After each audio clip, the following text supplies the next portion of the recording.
বড় করে আগুনটা ঝাউড়া করে বেড়ে গেল। উপরে ইনস্টিটিউটে কম্পিউটার ইনস্টিটিউটের ভিতরে এই যে মহিলা মেয়েগুলো ছিল 7-8 জন মহিলা ছিল, মেয়ে লোকরা ছিল ইনস্টিটিউটে ক্লাস করতেছিল।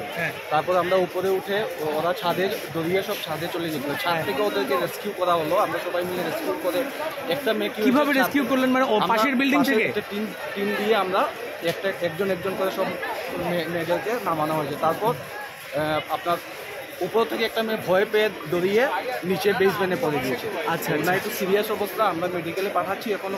যেটো ব্যাংক অফ বরোডার বিল্ডিং আছে শ্রীলঙ্কাতে, তাতে জুই লাগিছিলে আৰু তাৰ 4 নম্বৰ মহলা এই জুই লাগিছিলে। তাৰপিছত আমি জনামতে বৰ্তমানলৈকে আমি জনামতে তাত এটা কম্পিউটাৰ চেণ্টাৰ আছে, তাতে জুই লাগিছিলে। জুই কাৰণ এতিয়ালৈকে জানিব পৰা হোৱা নাই, কিন্তু জুইতকে জুই লাগিছিলে আৰু জুইটো এতিয়া আণ্ডাৰ কণ্ট্ৰল আছে। আমাৰ ফায়াৰ ছাৰ্ভিচৰ মানুহ লাগি আছে, তাৰ লগত ONGCৰ মানুহ আছে, তাৰ লগত IOCৰ মানুহ আছে আৰু সকলো ফায়াৰ ছাৰ্ভিচৰ পৰা তেওঁলোকে লাগি আছে আৰু এইটো চিটুৱেশ্যন ইজ আণ্ডাৰ কণ্ট্ৰল। আৰু জুই যিখিনি লাগিছিলে তাত 90% জুই এতিয়ালৈকে নুমাই গৈছে। অকণমান 5-10 মিনিটৰ পিছত আৰু বাকীখিনি জুই নুমাই যাব বুলি আমি আশা কৰিছোঁ। কিহৰ দোকান আছে আৰু কিমানখন গাড়ী ইয়াত ব্যৱহাৰ কৰা হ'ল?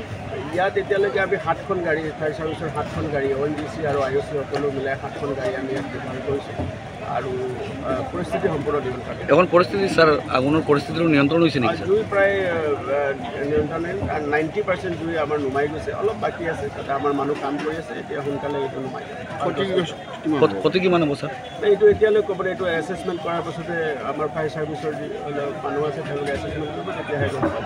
কিবা হতাহত নাই তেনেকুৱা নাই, কিন্তু ইয়াত থাকোঁতে তাৰে ইয়াত থকা যি মানুহ আছিলে তাৰে এগৰাকী ছোৱালী অকণমান জাপ মাৰি দিছিলে, তো অকণমান তেওঁ অলপ সামান্যভাৱে অলপ আঘাতপ্ৰাপ্ত হৈছে। তেওঁক আমি অলৰেডি এম্বুলেঞ্চত ৰিচিভ কৰিছোঁ আৰু তাই সম্পূৰ্ণ আউট অফ ডেঞ্জাৰ আছে আৰু আমি ডাক্তৰৰ লগতো কথা পাতিছোঁ, কোনো অসুবিধা নাই।